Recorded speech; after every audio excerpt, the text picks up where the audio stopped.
Hey guys, tonight we slip quietly into the winding alleyways of Fuzhou, China, where the air is thick with the scent of rain, soaped stone, and the distant clatter of bicycle bells. You find yourself in the midst of a city still healing from the scars of war, its streets a patchwork of old traditions and new uncertainties. It's here, in a modest home, with peeling paint and a courtyard overgrown with weeds, that you meet a boy named Chen Jingrun. He's not the type to command a room. More likely, you'd spot him hunched over a battered notebook, lips moving silently as he counts on his fingers, oblivious to the world's noise. You might not keep up with Chen's mind tonight. Don't worry, most of us wouldn't. Numbers swirl around him like fireflies, and while you are still trying to remember your multiplication tables, he's already wandered far into the infinite. So, before you get comfortable, take a moment to like the video and subscribe. But only if you genuinely enjoy what I do here. And hey, let me know where you were listening from, and what time it is there. I love seeing how far these stories travel. Now, dim the lights, maybe turn on a fan for that soft background hum, and let's ease into tonight's journey together. You settle into the world of 1930s Fuzhou, where Chen's family is neither wealthy nor influential. His father, a postal worker, brings home more stories than money, and his mother's hands are always busy, mending, cooking, comforting. The city is a tapestry of hardship and hope, and you can almost hear the distant echo of a radio broadcast, promising a brighter future just out of reach. Chen, meanwhile, is lost in his own universe, drawing grids in the dirt with a stick, arranging pebbles into mysterious patterns that only he seems to understand. One well-known fact about Chen: even as a child, he was obsessed with numbers. The story goes that he once spent an entire afternoon calculating the number of tiles on his neighbor's roof, much to the neighbor's confusion and mild annoyance. But there is a lesser-known, almost whimsical detail. Chen would sometimes sneak into the local market, not to buy sweets like other kids, but to haggle with vendors for scraps of old newspapers, anything with numbers printed on them, which he later pore over by candlelight. A scholar still debate whether these early obsessions were the seeds of genius, or simply a clever way to avoid chores. You wander with Chen through his neighborhood, noticing how he's both present and elsewhere, eyes darting from the cracks in the pavement to the shifting clouds overhead. There's a quiet resilience in the way he moves, a sense that the world's troubles can be kept at bay, if only he can crack the next puzzle. His classmates tease him for his absent-mindedness, calling him Einstein's little calculator, but Chen barely notices. He's too busy wondering why the numbers on the family's ration coupons never seem to add up just right. At night, when the city settles into uneasy silence, you find Chen curled up by the window tracing constellations with his finger against the glass. He's not thinking about bedtime stories or tomorrow's chores. He's pondering the mysteries of infinity, the way numbers stretch on forever, just like the stars overhead. There's a dreamy quality to his thoughts, a sense of gentle curiosity that refuses to be dimmed by hardship or hunger. One evening, you watch as Chen's father brings home a battered abacus, salvaged from a neighbor's trash. Most kids would have seen a toy. Chen sees a universe. He spends hours sliding the beads back and forth, inventing new games, new rules. His mother shakes her head, half amused, half worried. What kind of future awaits a boy who only cares about numbers? Yet, in these quiet moments, you sense the first stirrings of something extraordinary. Quirky anecdote: Chen once tried to calculate how many grains of rice fit in a single bowl, enlisting his younger siblings as assistants. The experiment ended in chaos, with rice scattered across the floor and a stern lecture from his mother. Still, Chen dutifully recorded his findings, convinced he was on the verge of a breakthrough. Scholars still debate whether Shen's early environment, so rich in challenge, so poor in comfort, was the crucible that forged his later brilliance. Did hardship sharpen his focus? Or was his mind always destined to wander the infinite corridors of mathematics? As you drift through these early scenes, you can help but feel the gentle pull of possibility, the sense that even in the humblest beginnings, greatness can quietly take root. You pause in the courtyard as dusk settles, the world softening into shades of blue and gray. Chen is there, of course, lost in thought, his fingers tracing invisible equations in the air. You followed Chen as he shuffles into the schoolyard, shoes scuffed, hair in mild disarray, clutching a worn satchel that seems heavier with each passing day. The school itself is a patchwork of faded paint and echoing corridors, where the chalk dust never quite settles, and the teachers' voices drift through open windows like the scent of boiled cabbage. Here, in the midst of recitations and rote memorization, Chenno's mind is a restless guest, always wandering, always searching for a puzzle to solve. You watch as he sits near the back of the classroom, eyes fixed not on the blackboard, but on the patterns the sunlight makes on the floor. His teacher, a stern man with a fondness for proverbs, calls on him to recite a poem. But Chen hesitates. He's been busy thinking about something else entirely. How many different ways can you arrange the desks in the room? It's a question that will not let him go, even as the lesson drifts on. One well-known fact about Chenno's school days: he was a prodigy, but not in the way that wins prizes or gold stars.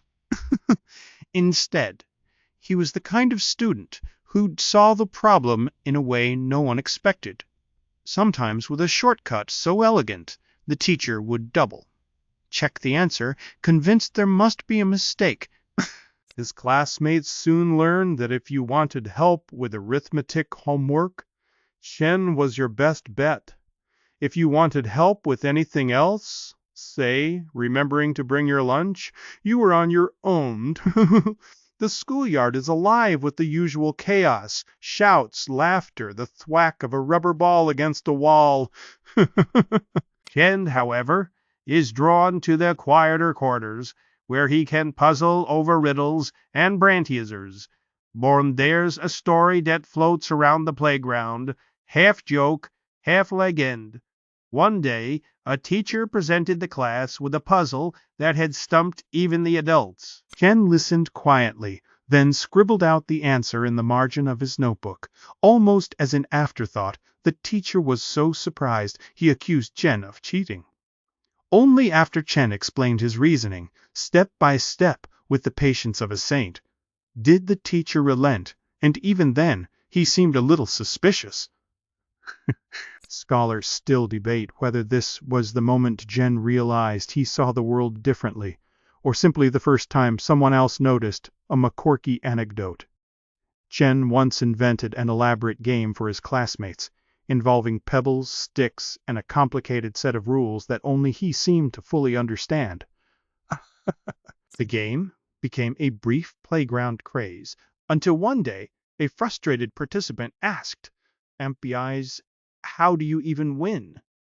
Chen just smiled and said, "You know when you do?"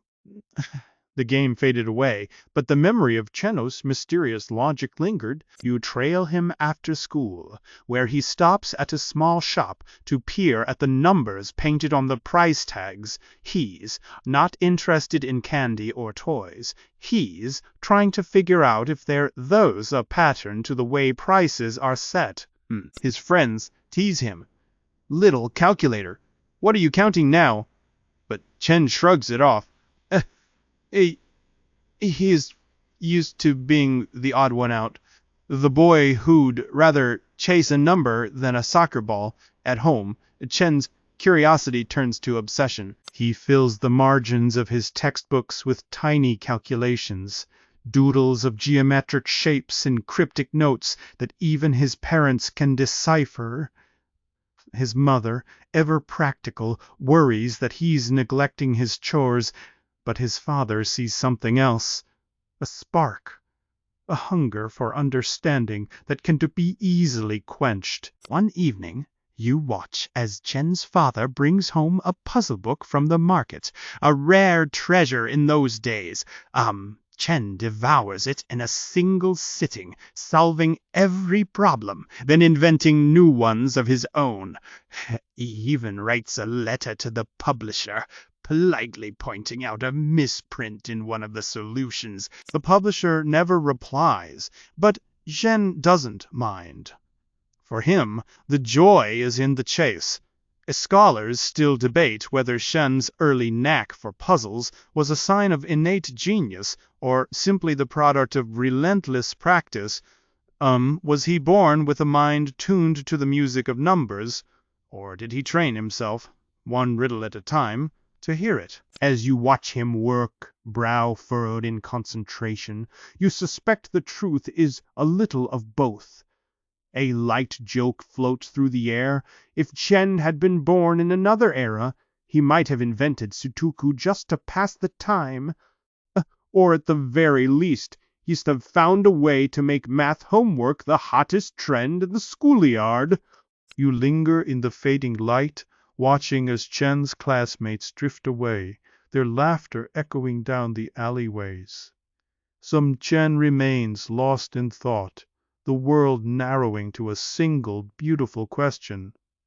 What if there's a pattern to everything, if only you look closely enough? The city around him is noisy and untidectical, but in his mind there is always order, always a solution waiting to be found. You wander with Chen as he grows older. The city of Fuzhou slowly receding in the rearview mirror of memory, replaced by the salty air and bustling streets of Xiamen. It's the late 1940s, and the world is shifting beneath everyone's feet. Sheno's family, like so many others, is caught in the tides of change, and you can almost taste the uncertainty in the air. Equal parts hope and worry, like the tang of sea breeze mixed with coal smoke. Xiamen University sits perched on the edge of the city, its red-tiled roofs and palm-lined avenues, a world apart from the chaos outside. You stroll the campus as Chen, a little older, but still carrying that battered satchel, steps through the gates for the first time. It's a place that promises opportunity, a chance to trade the noise of the market for the quiet hum of libraries and lecture halls. But for Chen, the transition isn't seamless. Tuition is steep, and his family's finances are stretched thinner than a rationed noodle. One well-known fact about Chen University years. He didn't glide in on a wave of scholarships or family connections. Instead, he left his studies for a time, forced by circumstance to sell books on the street. You picture him beneath a faded awning, arranging stacks of second-hand texts, his eyes scanning the crowd for customers, while his mind drifts to unsolved equations. It's a humbling chapter, and you can't help but imagine how many future mathematicians might have walked right past, never guessing the quiet vendor's true passion, a McCourty anecdote. Chen was known to sneak peeks at the books he sold, sometimes losing track of time as he became absorbed in a particularly tricky proof. Once, a customer caught him so engrossed in a dense Russian mathematics text that he forgot to make the sale. The customer, amused, bought the book anyway, and left with a bonus. Chenus, penciled, in solution to a problem on the inside cover. Scholars still debate whether this was an act of generosity or simply absent-mindedness, but the legend persists. Eventually, Chenna's fortunes shift. You rare there as he's welcomed back to Xiamen University, this time as a student with a reputation for uncanny mathematical insight. The professors, some skeptical, some quietly hopeful, watch as he settles into a rhythm. You can almost hear the scratch of his pencil as he fills page after page with calculations, the numbers flowing like water.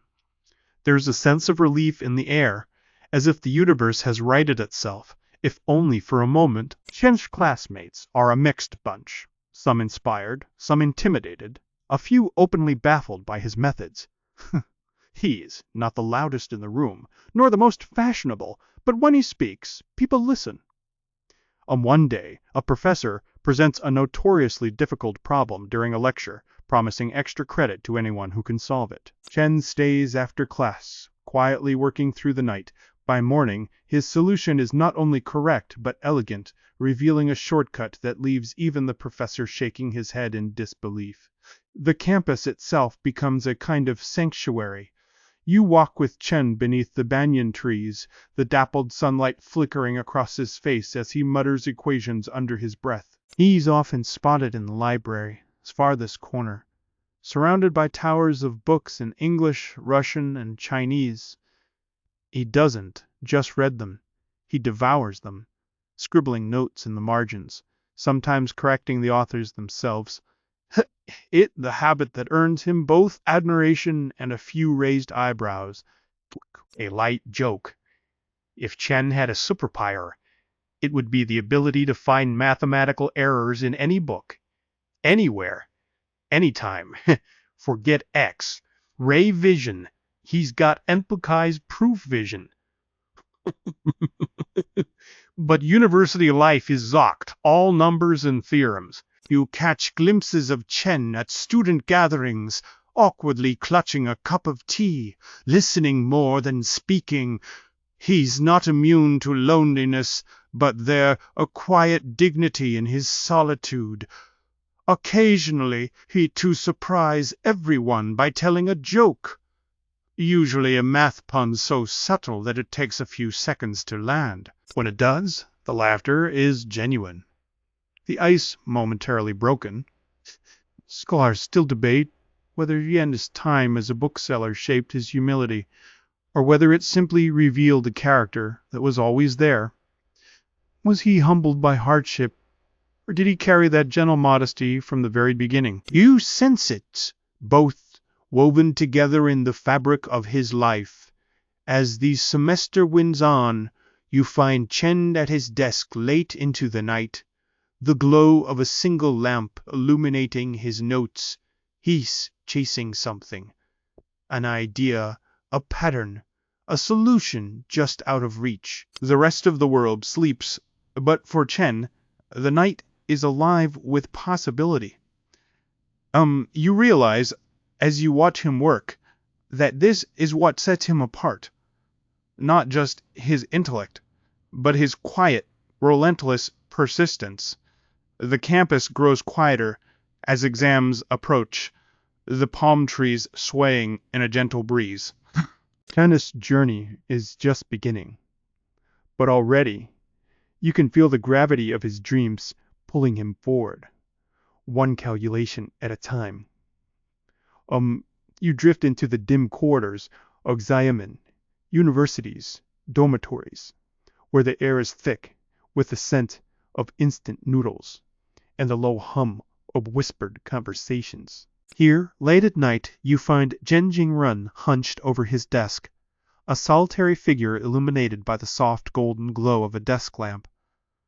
The rest of the dorm is quiet, except for the occasional snore or the distant clatter of someone returning from the communal washroom.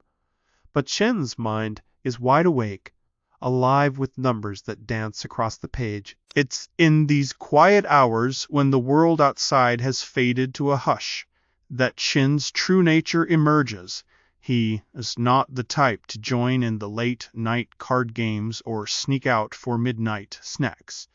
Instead, you watch as he scribbles furiously in his notebook, pausing only to stare at the ceiling, lips moving as he tests out a new approach to a stubborn equation. His desk is a chaotic masterpiece, stacks of textbooks teetering precariously, a chipped teacup half filled with cold green tea, and scraps of paper covered in what looks like mathematical hieroglyphics. One well-known fact about Chen during his university years: he was famous for his midnight study sessions. The other students joked that he must have been part owl, part calculator, never seen without a pencil behind his ear and a faraway look in his eyes. But there's a lesser-known, almost endearing detail. Chen had a habit of writing little notes to himself in the margins of his notebooks. Some were reminders. Don't forget to eat. Others were encouragements. You were almost there, Jingrun. And a few were just doodles of prime numbers with smiley faces. Scholars still debate whether these notes were a sign of loneliness or simply Shenner's way of keeping himself company through the long, silent nights. You notice that Geno's dedication comes at a cost. His roommates, initially amused by his odd hours and muttered calculations, soon grow accustomed to tiptoeing around him, and they learn not to interrupt when he's in the zone. Unless, of course, they want a lecture on the properties of twin primes at 3 in the morning. A light joke floats through the dorm. If you ever need help falling asleep, just ask Chen to explain Goldbach's conjecture. Works every time. Yet, beneath the gentle ribbing, there is a growing respect. Chen's relentless pursuit of understanding is infectious, and occasionally a curious roommate will pull up a chair and watch him work. Sometimes Chen will pause and explain a particularly elegant proof, his eyes lighting up as he shares the beauty he sees in the numbers. It's in these moments that you glimpse the quiet teacher within him, a side that will one day inspire generations. A quirky anecdote. Once, during a blackout, the entire dorm was plunged into darkness. While most students grumbled and groped for candles, Chen calmly continued his calculations by the light of a glow in the dark ruler hue won at the math competition. When asked how he could see anything, he replied, "Because I already know what the numbers look like." The story became legend, retold every exam season as proof of Chen's otherworldly focus. Scholars still debate whether Chen's nocturnal habits were a product of necessity or preference. Did he work at night because it was the only time he could find peace, or because his mind was simply wired to come alive after midnight? As you watch him rub his tired eyes and stretch his cramped fingers, you suspect it a little of both. You wander with Chen through the university as moonlit courtyards, the world reduced to shadows and the faint rustle of leaves. He walks slowly, lost in thought, sometimes stopping to jot down an idea on a scrap of paper. There's a sense of quiet determination in his every step, a belief that, with enough patience, even the most stubborn problem will eventually yield its secrets. Back in his room, Chen's walls are covered with sheets of paper, each one a testament to another night spent wrestling with infinity. Some are filled with dense calculations, others with simple, almost childlike drawings of numbers and shapes. At this, as if he's trying to map the universe, one equation at a time. A light joke. If interior decorators ever saw Chen's room, they'd call it vaunted. Guard mathematical cheek. Who needs wallpaper when you have prime numbers? Died the isolation. Chen never seems lonely. There's a quiet joy in his work, a sense that he's exactly where he's meant to be. You realize that, for Chen, mathematics is just a subject. It's a companion, a puzzle, and a source of endless wonder. As dawn approaches, you watch Chen finally lay down his pencil, exhaustion etched across his face. He stretches, yawns, and allows himself a small, satisfied smile. Another night, another step, closer to understanding the mysteries that have captured his heart. You find yourself in a sunlit lecture hall, the air buzzing with anticipation as a guest speaker arrives, a man whose name carries a quiet gravity in mathematical circles. Hulujin, he is already a legend, known for his sharp mind and his ability to spot talent where others see only eccentricity. As you settle into a creaky wooden seat, you notice Chen Jingrun sitting near the back, notebook open, pencil poised, eyes bright with the hope of learning something new. Han's lecture is a whirlwind of ideas. Prime numbers, combinatorics, the strange and beautiful world of additive number theories is the students around you scribble furiously. But Chen is different. He listens intently, occasionally jotting down a single word or sketching a diagram. It's as if he's capturing the essence rather than the details, distilling the lecture into pure inspiration. One well-known fact: Hunuozheng would become Cheno's mentor, guiding him toward the deep waters of additive prime number theory. Under Hans' encouragement, Chen begins to see mathematics not just as a collection of puzzles, but as a living, breathing language, a way to describe the universe's most secret patterns. Kua is patient but demanding, pushing Chen to question every assumption, to dig deeper, to never accept an answer simply because it's imspons good enough. A quirky anecdote. During one of their first meetings, Ho asked Chen to explain his approach to a particularly gnarly problem. Chen, nervous but determined, launched into a rapid-fire explanation that left Hoa blinking in surprise. Instead of being annoyed, Ho laughed and said, "Slow down, Jingrun! Even I can't keep up with you." Scholars still debate whether Ha truly understood Zhen's reasoning that day, or if he was simply impressed by the young man's audacity. You follow Chen as he dives headfirst into the mysteries of additive prime numbers. The Goldbach Conjecture, an ancient riddle that claims every even number greater than 2 is the sum of 2 primes, becomes a distant beacon, calling to him through the fog of unsolved questions. But before he can approach it, Ho encourages him to master the fundamentals. Sieve methods, analytic techniques, the delicate art of estimation. Chen's days are now filled with rigorous study and spirited debates. He and his fellow students gather in cramped classrooms, arguing over proofs and counterexamples, their voices rising and falling like the tide. Chen is often quiet, but when he speaks, his words carry weight. He has a knack for seeing connections others miss, for finding beauty in the most unexpected places. A malite joke circulates among the students. If you want to stump Chen, ask him about dating, not decimals. Social graces may elude him, but when it comes to numbers, he's in his element. You watch as Hu assigns Chen a problem that will shape his future, exploring the ways prime numbers can be combined to form other numbers.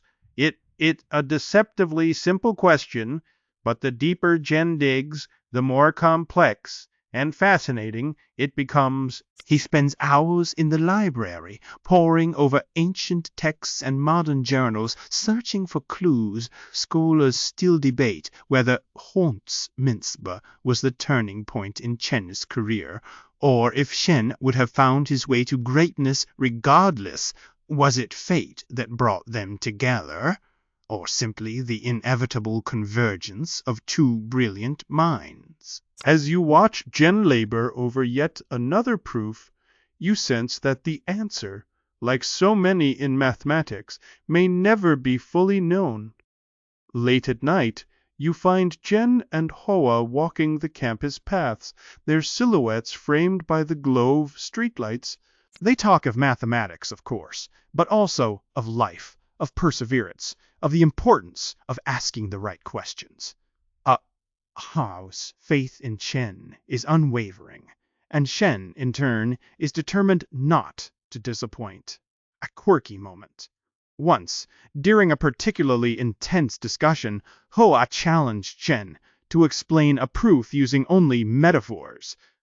Chen, after a long pause, compared prime numbers to kindly islands in a sea of evenness. Oh, burst out laughing, declaring it the most poetic math lesson he had ever heard. As the semester draws to a close, you sense a shift in Chen. He is more confident now, more willing to share his ideas, more certain of his place in the world of mathematics. The seeds of greatness have been planted, and under Hua's careful guidance, they are beginning to take root. You linger in the quiet aftermath of another late night study session, the echoes of Hua's advice still ringing in Chen's ears. Stop questioning. The greatest discoveries are made by those who refuse to accept the obvious. Chen takes these words to heart, carrying them with him as he prepares to tackle the next great challenge. You slip into a crowded lecture hall in Beijing, the air thick with anticipation and the faint aroma of chalk dust. The room is packed. Students squeezed shoulder to shoulder, professors perched on the edges of their seats, all eyes fixed on the front where Chen Jingrun stands, clutching a stack of handwritten notes. Commits the annual mathematics conference, and for the first time, Chen is not just an attendee, but a present. You can almost feel his nervous energy, the way he fidgets with his glasses and clears his throat before beginning. Well-known fact. This is the moment when Zhenou's early breakthroughs begin to ripple through the Chinese mathematical community. His work on sieve methods and additive number theory, topics that once seemed esoteric, now draw murmurs of excitement. As Shen lays out his findings, you sense the audience skepticism slowly transforming into admiration. His proofs are meticulous, his logic airtight, and even the most seasoned mathematicians find themselves nodding along. But there's a quirky, almost zmentimating detail to this scene. Chen's notes are notoriously messy, filled with scribbles, arrows, and the occasional doodle of a prime number with a tiny crown. Has it that one professor, trying to follow along, got hopelessly lost and joked, "On Chen Jingrun, your handwriting is harder to decipher than your math." Scholars still debate whether Shen's chaotic notes were a sign of creative genius or just a byproduct of too many late nights. You watch as Chen fields questions from the audience, his answers quiet but confident. He doesn't boast or grandstand. Instead, he listens carefully, sometimes pausing for several seconds before replying. When challenged on a point, he smiles shyly and offers a gentle counterexample, his humility disarming even the most combative critics. It's a style that endears him to many and frustrates a few who expect more bravado from a rising star. After the session, you wander with Chen through the bustling corridors, where young mathematicians cluster around him, eager to ask questions or simply bask in his presence. And A's a reluctant celebrity, more comfortable discussing the intricacies of Goldbach's conjecture than making small talk. Still, he does his best, offering encouragement and the occasional dry joke. If only prime numbers were as easy to find as good tea in the cafeteria. A light joke floats through the academic grapevine. Onshen's proofs are like Beijing traffic, complicated, undetectable, but somehow you always end up where you need to be. In the evenings, you find Chen alone in his tiny dorm room, reviewing the day's events. He's pleased, of course, but not satisfied. There are still so many questions left unanswered, so many patterns yet to be discovered. He writes long letters to Huluojin, sharing his progress and seeking advice. Sikuwa responds with encouragement and the occasional challenge, pushing Chen to dig deeper, to question even his own assumptions, play quirky anecdote. At one conference dinner, Chen accidentally spilled tea on a visiting professor's lap while trying to explain a particularly tricky proof. The table erupted in laughter, and Chen, mortified, apologized profusely. The professor, ever the good sport, declared, "If this is the price for mathematical enlightenment, I will gladly pay it." The story becomes a favorite among Chen's colleagues, retold whenever nerves run high before a big presentation. Scholars still debate whether this period, the heady days of early recognition, was the happiest of Chen's life or simply the calm before the storm. Did the acclaim fuel his ambition, or did it add a new weight of expectation? As you watch him drift off to sleep, surrounded by stacks of books and half-finished proofs, you sense that for Chen, the real joy is in the work itself, not the applause. You linger in the quiet of the empty lecture hall, the echoes of Chen's voice still hanging in the air. The world outside is changing, but inside these walls, the pursuit of knowledge remains a constant, a beacon for all those who dare to dream in numbers. You find yourself drawn into the gentle, obsessive current of Chen Jingrun's mind as the Goldbach Conjecture begins to take center stage. The conference accolades have faded to a quiet hum, and now, in the privacy of his study, Chen is alone with the riddle that has haunted mathematicians for centuries. You can almost hear the tick of his clock, the scratch of his pencil, and the soft sighs of a man who knows he is chasing something both ancient and elusive. The Goldbach Conjecture is deceptively simple. Every even number greater than 2 is the sum of 2 prime numbers. It's the kind of problem that sounds like a riddle from a children's book, but you quickly realize it's a labyrinth with no clear exit. Chen is captivated. He fills notebook after notebook with columns of even numbers, pairing them with primes, searching for patterns that might reveal a secret passage through the maze. His desk becomes a landscape of scribbled calculations, half-drained teacups, and the occasional fortune cookie slip pressed between pages for luck.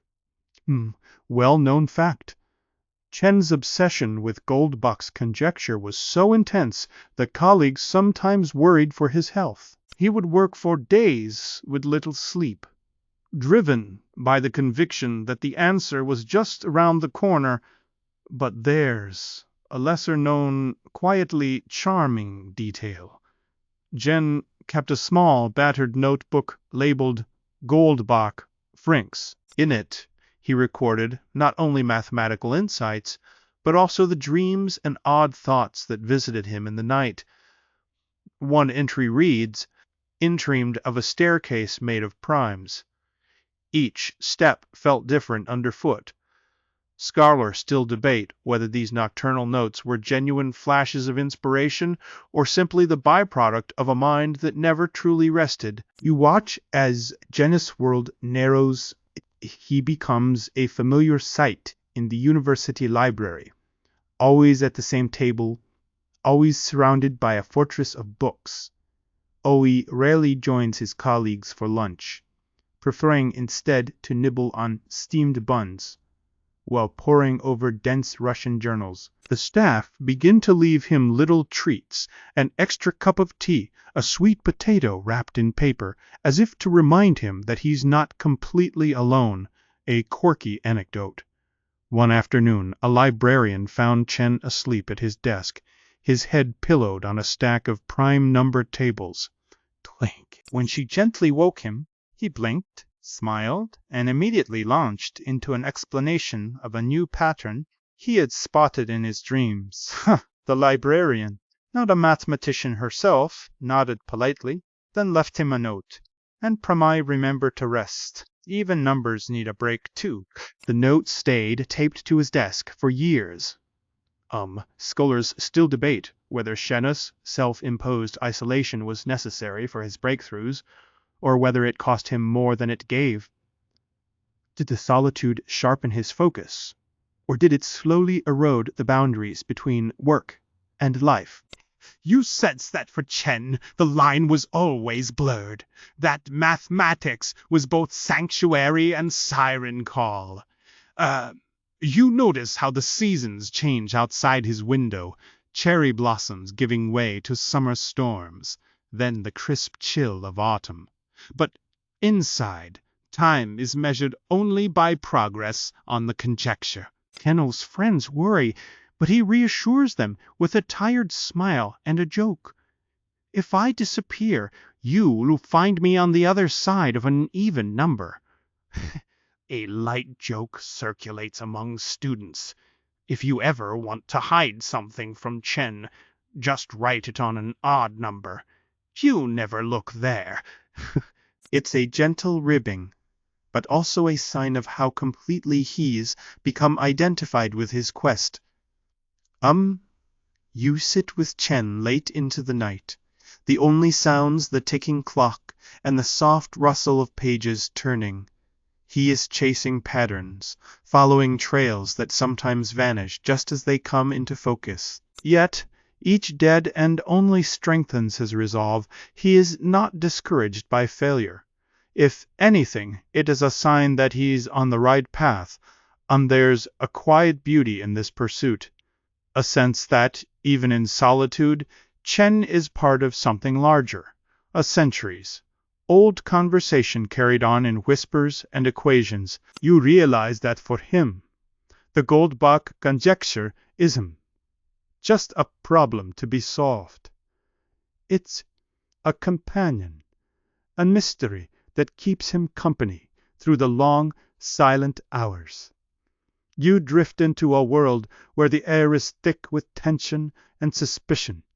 The China of the Cultural Revolution, the university familiar courtyards are now patrolled by red armbands, and the once bright lecture halls echo with slogans rather than theorems. You see Chen Jingrun moving quietly through the gray corridors, his head bowed, clutching a stack of papers close to his chest. The city seems to have lost its color, and even the numbers in Chen's notebooks appear a little less lively, as if they too are holding their breath.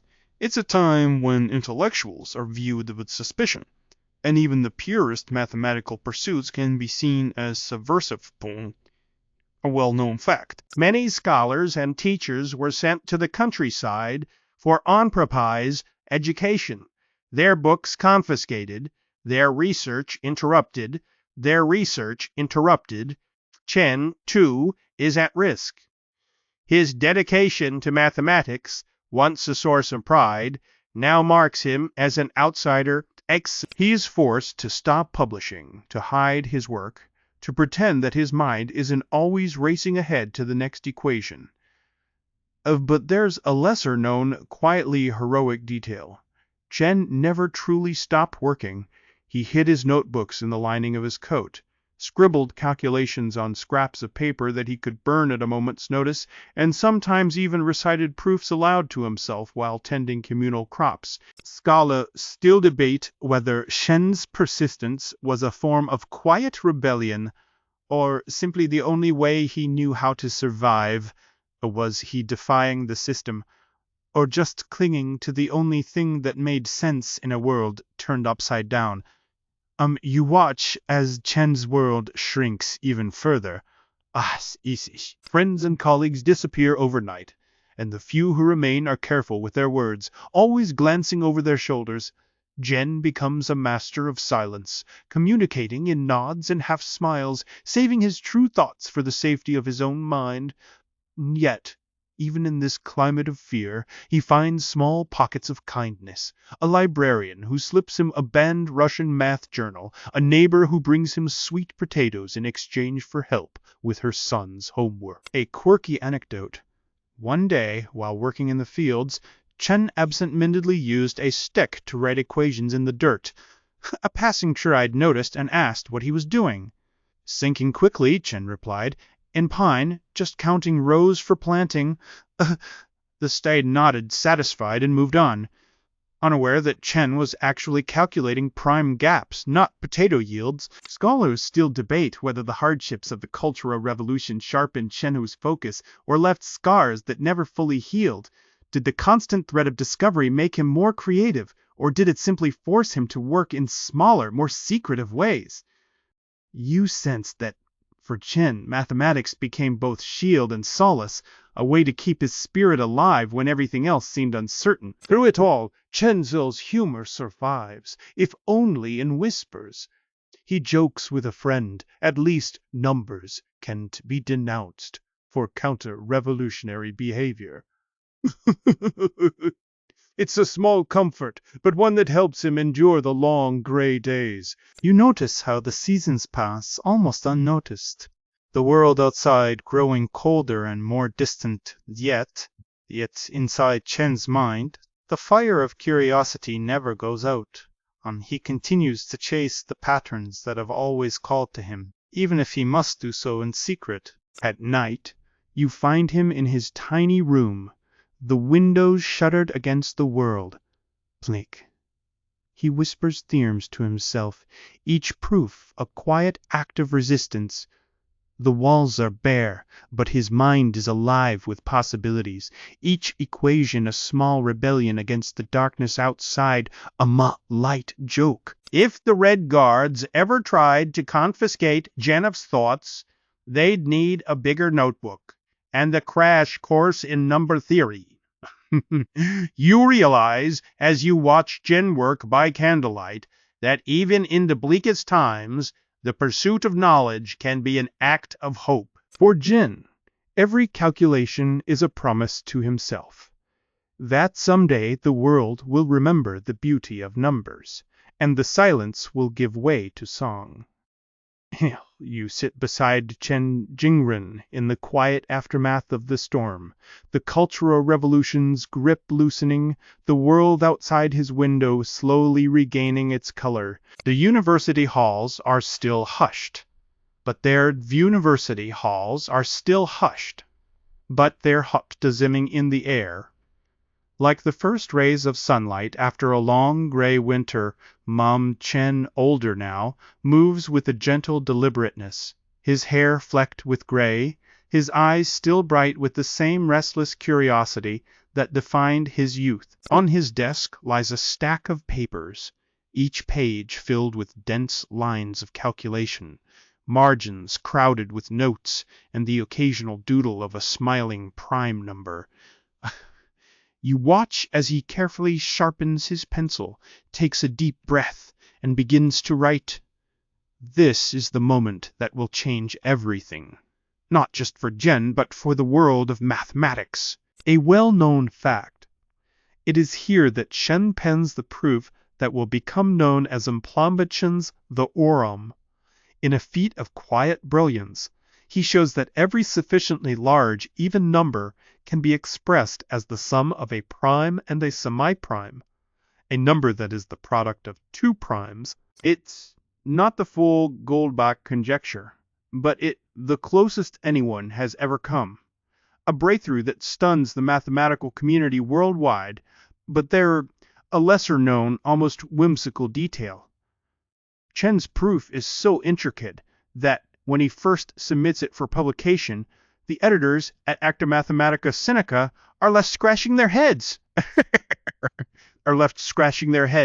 The story goes that one reviewer, after several sleepless nights, declared, I'm convinced it's correct, but I'll need another lifetime to check every detail.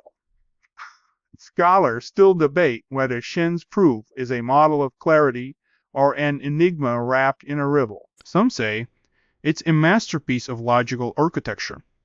Others joke it's the mathematical equivalent of a labyrinth, complete with secret doors and hidden passageways.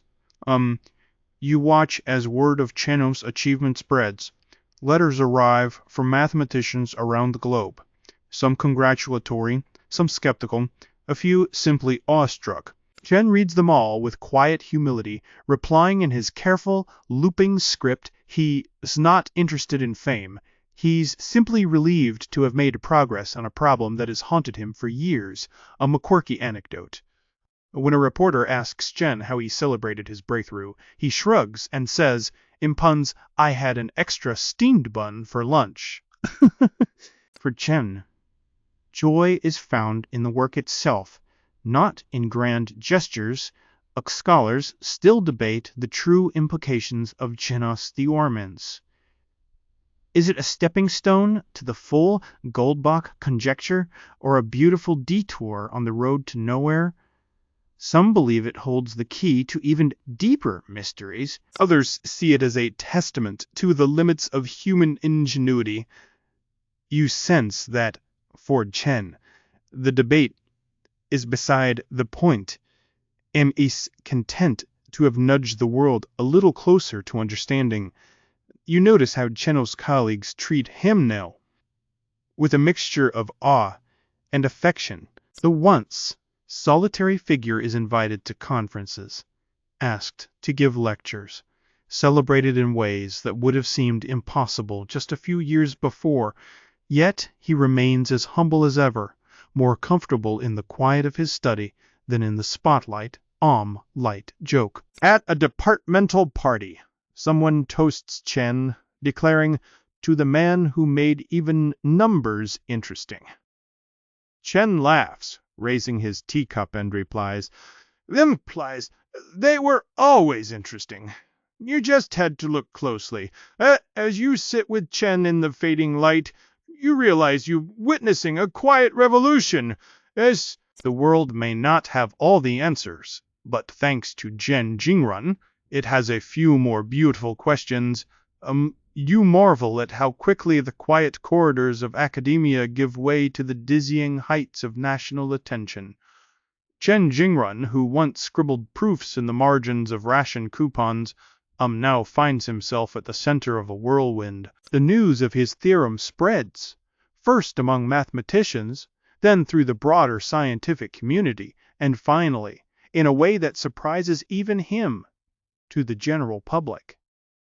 It's as if all of China has suddenly discovered the magic of prime numbers, and Chen is their unlikely magician. A well-known fact. Chen's life is transformed almost overnight by a literary biography published in the late 1970s, and Goldbach Conjecture. The book, written in a gentle narrative style, captures the imagination of millions. Suddenly, Chen's face appears in newspapers and on television. He becomes a symbol of perseverance, intellect, and quiet patriotism, a mathematician whose solitary struggle mirrors the aspirations of a nation emerging from hardship. But there's a delightfully quirky twist to Chen's newfound fame. Soon after the biography's release, his mailbox is flooded with letters, hundreds, then thousands. Some are from aspiring mathematicians seeking advice, others from schoolchildren sending hand-drawn portraits of impotent Uncle Jingrun surrounded by numbers. There are even a few marriage proposals written in careful calligraphy and accompanied by elaborate equations meant to impress. Scholars still debate whether this outpouring of affection was a genuine reflection of national pride or simply the result of a well-timed publishing phenomenon. You watch Chen as he tries to navigate this new world. He attends banquets in his honor where officials present him with certificates and bouquets. He is asked to give interviews, though he'd much rather be left alone with his notebooks. At one event, a well-meaning host introduces him as Impa, the man who solved Goldbach's conjecture, and Chen, ever modest, gently corrects them. Not solved, just a little closer. The audience laughs, but you sense his discomfort at being cast as a hero when he still feels like a student. A quirky anecdote. One day, a group of schoolchildren visits Shen's home, eager to meet their idol. They bring a giant card covered in colorful math puns. You as prime as they come. Chen, overwhelmed but amused, spends the afternoon teaching them how to fold paper cranes, each one labeled with a different prime number. The children leave giggling, and Chen's home is left scattered with origami and laughter. Scholars still debate whether Shen's celebrity status helped or hindered his mathematical work. And did the attention inspire him, or did it distract from the quiet focus he cherished? Some argue that he became a reluctant public figure, while others believe the outpouring of love gave him new energy. For Chen himself, the answer is characteristically understated. In puns, I am grateful for the encouragements. But the numbers do not care about fame. You'll notice how Chen's daily life is transformed by these changes.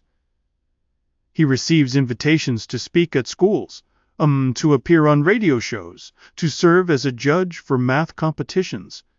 He accepts some, declines others, always with the same gentle humility. At home, he keeps a box of fan letters, rereading them on quiet evenings when the world feels overwhelming.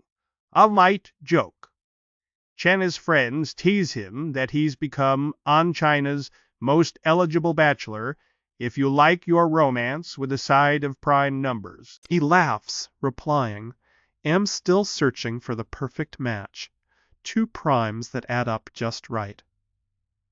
Through it all, Chen remains himself, quiet, thoughtful, a little shy in crowds.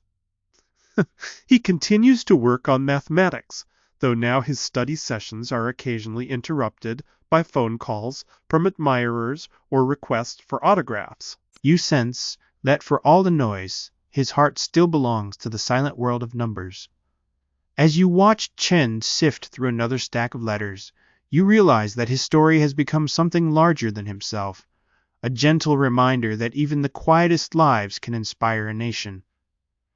You witness the sudden turn that life sometimes takes, the way fortune can shift as unexpectedly as a summer storm. Chen Jingrun, now a household name, is cycling home from the university one afternoon when fate intervenes. The city is alive with the usual bustle. Vendors calling out their wares, children darting between bicycles, the distant clang of a tram bell. Chen pedals slowly, lost in thought as always, perhaps pondering a stubborn prime gap or a letter from a young fan. Then, in an instant, a collision. Wheels tangled, body sprawled, the world spinning into confusion and pain. Well-known fact. This bicycle accident leaves Chen with a traumatic brain injury, a cruel blow to a mind revered for its clarity and precision. The news spreads quickly, and the nation that once celebrated his mathematical triumph now holds its breath, waiting for word of his recovery. The hospital room is flooded with flowers and cards, but Chen's path back is slow and uncertain. His speech is slurred, his movements hesitant, and the once endless flow of numbers in his mind is now interrupted by fog and fatigue.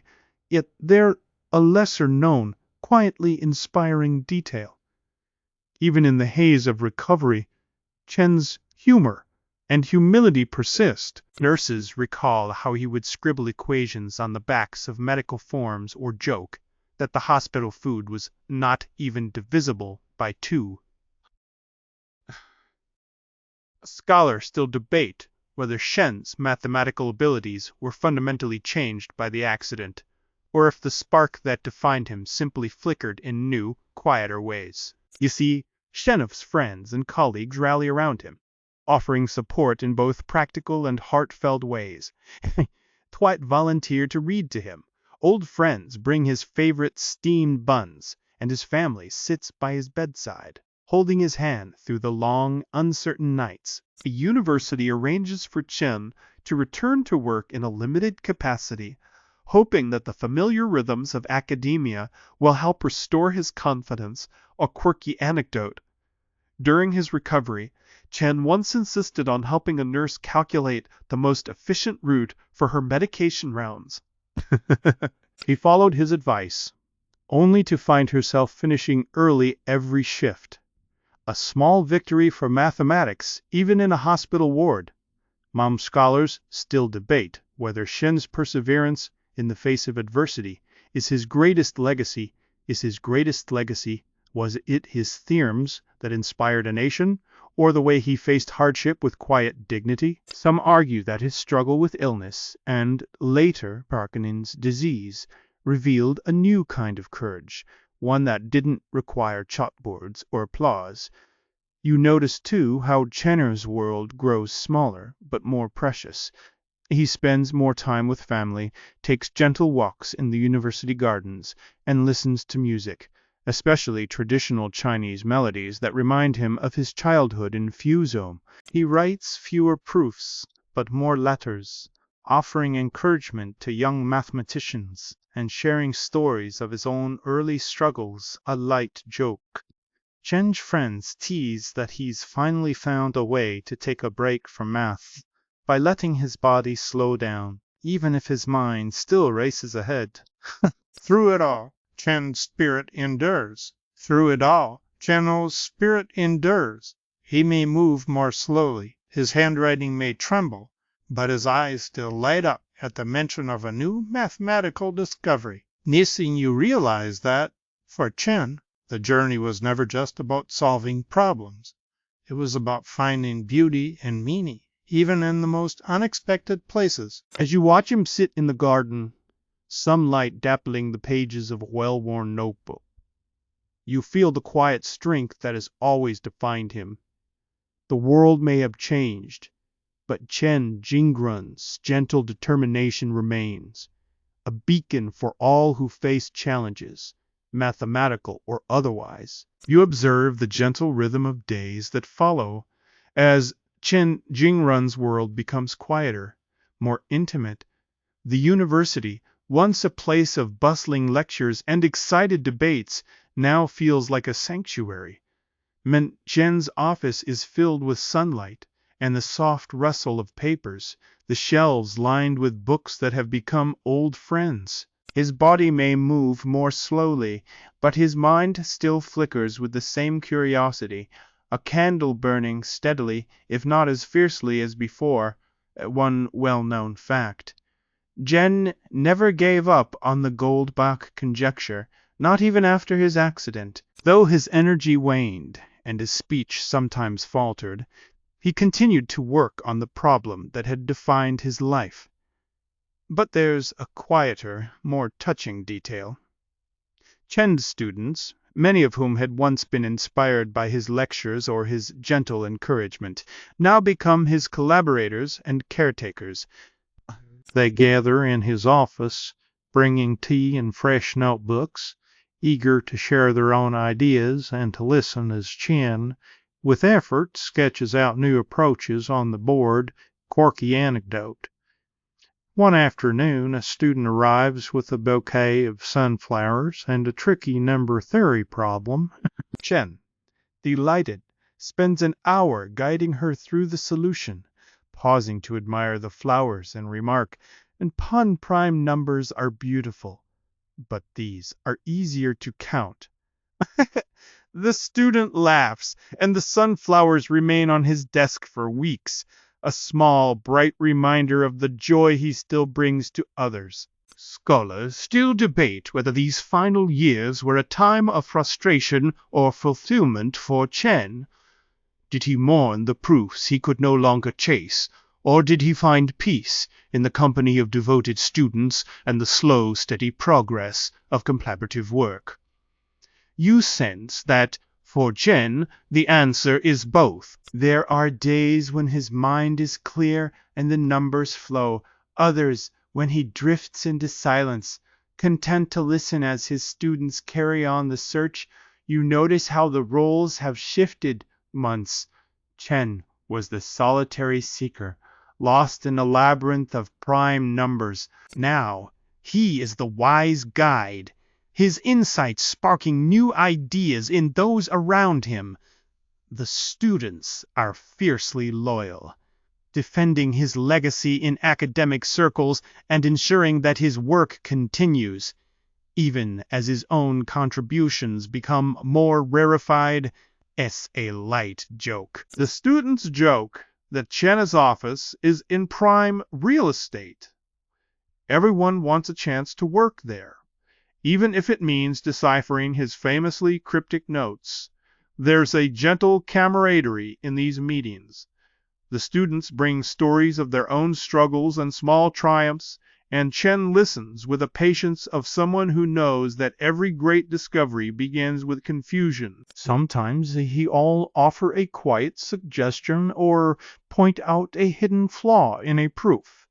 Other times, he simply smiles and encourages them to keep trying. US scholars still debate whether Chen's unfinished work on Goldbach's conjecture will ever be completed. Some believe the final breakthrough is just around the corner, waiting for a new mind to see what Chen saw.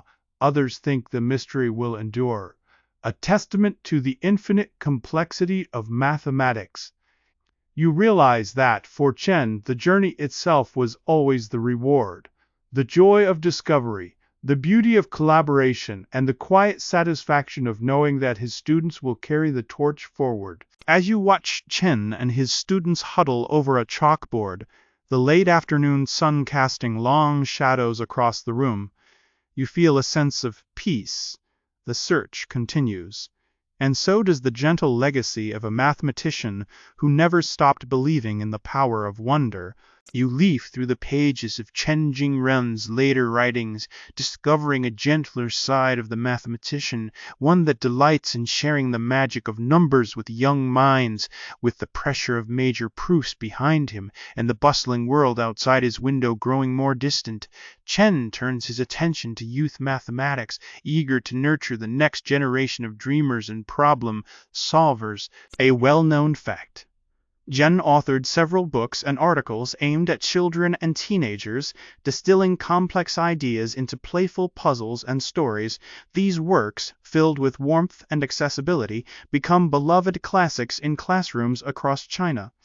But there's a softer, lesser-known detail. Chen often included whimsical anecdotes from his own childhood, like the time he tried to count every step from his house to the river only to lose track when a neighbor's dog started barking. Scholars still debate whether these stories were meant as pure encouragement or a subtle lesson that even the greatest minds sometimes get distracted by life's little surprises. Isn't it a neighbor, though? You find Chen at his desk, surrounded by stacks of letters from young readers. Some are written in careful, blocky script, others adorned with doodles of numbers and smiling suns. Chen reads each one, occasionally chuckling at a joke or pausing to ponder a particularly creative solution to a puzzle he posed in a magazine column. He replies to as many as he can, always with kindness, sometimes with a new riddle or a gentle word of advice. In puns, don't be afraid to make mistakes. Numbers are patient. They'll wait for you to find your way. A quirky anecdote. Once, a primary school class invited Chen to visit and give a talk. When he arrived, the students presented him with a giant poster titled "The Great Coquina of Numbers." Chen, delighted, spent the afternoon solving riddles with them, and even joined a game of hopscotch, though he insisted on counting the squares in prime numbers only. The laughter that day echoed down the hallways, a reminder that mathematics can be as joyful as it is profound. Scholars still debate whether Chen's approachable style in these writings was a strategic effort to demystify mathematics or a reflection of his own playful spirit. Was he consciously building a bridge for future mathematicians, or simply sharing the delight he found in every curious question? You sense that, for Chen, the answer hardly matters. What matters is the spark of curiosity he leaves behind. You notice how Chen's stories weave together the practical and the poetic. Click. He explains the logic behind magic squares, the secrets of palindromic numbers, and the hidden patterns in everyday life. But he also encourages his readers to look up at the stars, to wonder about infinity, to see the world as an endless puzzle waiting to be explored. A light joke. Chen once wrote, "If you ever get bored in class, just start adding up the number of tiles on the ceiling. If your teacher asks what you doing, tell them you searching for the next prime." It's the kind of advice that gets students in harmless trouble and makes math feel like a secret adventure. You watch as Chen's influence grows, not just among mathematicians, but in the hearts of countless children who see numbers as friends, not foes. Is his gentle encouragement and quirky puzzles become a legacy all their own, a quiet revolution in classrooms and homes. As the evening falls, you see Chen at his window, watching the city lights flicker on. Mien, a young student, is puzzling over one of his riddles, and Chen smiles, knowing that the journey of discovery will continue long after his own has ended. You join a gentle tide of footsteps as crowds gather in classrooms, lecture halls, and memorial sites across China to honor Chen Jingrun's legacy. His name, once whispered among mathematicians, now echoes in the voices of teachers, students, and admirers who celebrate not just his theorems, but his quiet perseverance. You sense the warmth in these gatherings, bouquets of sunflowers on chalk, dusted podiums, children reciting stories of Innsbruck's Uncle Jingrun, and mathematicians tracing proofs on blackboards in his memory. A well-known fact. Chen's contributions are now woven into the fabric of Chinese mathematics education. His theorem is taught in universities, his puzzles appear in school books, and his story is told as an example of resilience and curiosity. Yet, there's a subtler, more intimate detail. In a small park near the university, a simple stone bench bears his name. Mom Seld sit there, sometimes in silence, sometimes in animated debate, hoping a bit of Chen's inspiration will rub off on them. Scholars still debate whether such memorials capture the true spirit of his work, or if Chen would have preferred his legacy to live quietly in the margins of notebooks and the spark of a student's, You observe how Chen's life is commemorated in ways both grand and humble. At national math competitions, winners receive the Untrabajan Cup, a trophy shaped like an open book. In family homes, parents tell their children bedtime stories about the mathematician who chased prime numbers and never gave up. At the university, a mural blooms each spring with new equations and portraits painted by students who never met Chen but feel as if they know him through his words. A quirky anecdote. At one annual memorial, a group of students dressed up as prime numbers, each with a different digit pinned to their shirts, and staged a playful reenactment of Chen's famous proofs. The audience laughed and cheered, and a retired professor remarked, "Only Jingrun could make prime numbers this popular." The tradition continues, a testament to the playful side of mathematics Chen always cherished. When scholars still debate the ultimate reach of Chen's theorems, did his work open the door to a full proof of Goldbach's conjecture, or did it simply illuminate a beautiful corner of the mathematical universe? Some argue that his greatest gift was not any single result, but a spirit of patient inquiry he inspired in others. You sense that, for most, Chen's legacy is less about answers and more about the courage to keep asking questions. You notice how the memory of Chen Jingrun is kept alive, not only in textbooks and awards, but in the gentle encouragement teachers give to struggling students, in the laughter of children discovering a new puzzle, and in the quiet determination of anyone who faces a daunting challenge with hope. A light joke! At the university examen, students say, if you solve a tough problem, leave a sunflower on Chen's bench. It's good mathematical luck. By semester's end, the bench is always surrounded by a small, cheerful garden. As you linger in the soft glow of these tributes, you realize that Chen's true legacy is not just in numbers or proofs, but in the hearts and minds he touched. A living equation, still unfolding, wherever curiosity and kindness meet. You drift through the quiet halls of mathematics, where the air is thick with the gentle hush of contemplation and the faint scent of chalk dust. Chen Jingrun's story lingers here, not as a loud proclamation, but as a soft, persistent whisper. The world has moved on, as it always does, but the mystery that captivated Chen, the Goldbach Conjecture, remains unsolved. A shimmering riddle at the edge of human understanding, a well-known fact. To this day, the Goldbach Conjecture stands as one of mathematics' most tantalizing open problems.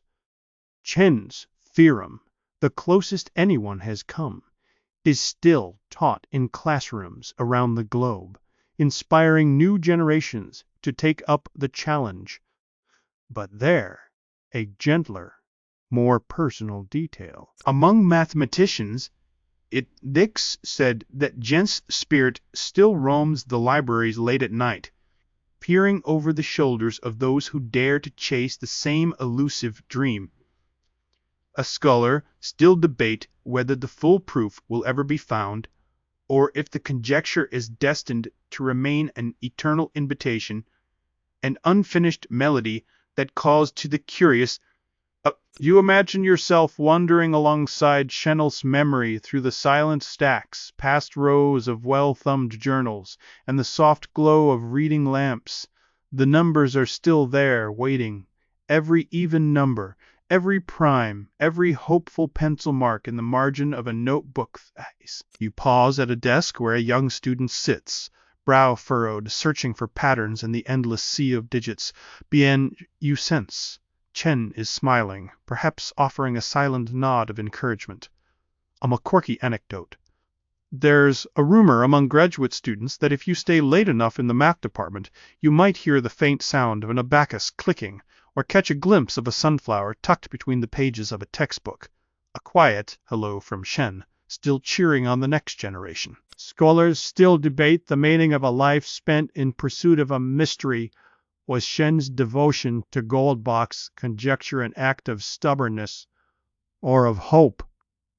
Did he find peace in the chase, or was he haunted by the questions left unanswered? You sense, as you drift through these gentle echoes, that the beauty lies not in the solution, but in the search itself, the willingness to wonder, to persist, to believe that every problem holds a secret worth discovering.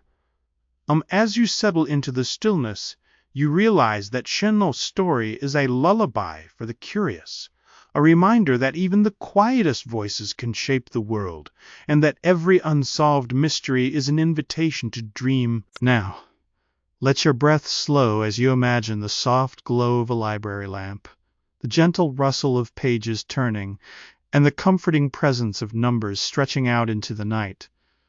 The world outside fades, replaced by the steady rhythm of curiosity and the quiet courage of those who chase mysteries for the love of discovery. Let your mind wander through the peaceful corridors of Chen Jingrun's story, where every even number is a stepping stone, and every unanswered question is a gentle invitation to explore. Picture the calm patience with which Chen faced each challenge, the kindness he offered to students and strangers alike, and the way he found beauty in the simplest patterns. Allow the gentle hush of mathematics to wrap around you like a soft blanket. Imagine the distant click of an abacus, the faint scent of sunflowers, and the reassuring thought that somewhere someone is still searching, still dreaming, still believing in the quiet magic of numbers. As you drift towards sleep, know that the mysteries of the world will wait for you, patient and unhurried. You need only rest now. letting Chen's story guide you into a night of gentle dreams, where every question is a promise and every answer is a whisper of hope.